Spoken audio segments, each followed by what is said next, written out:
crimping CCTV dulu guys. Ini ada yang bermasalah nih.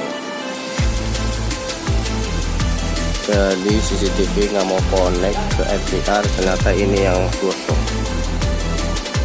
Ini ya guys, tuh gosong dia guys. Jadi kita harus ganti konektor RJ45 nya. Kita crimping ulang. Mudah-mudahan itu aja solusi yang bermasalah. Mudah-mudahan bukan CCTV nya. Oke.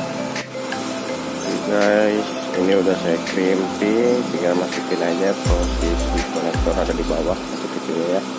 Kita tinggal masukin aja. Pastikan semua kabel konektor RJ45 ini nih kabelannya dia rata ya guys, semuanya rata. Untuk masuk ke konektornya harus rata ini. Oke guys.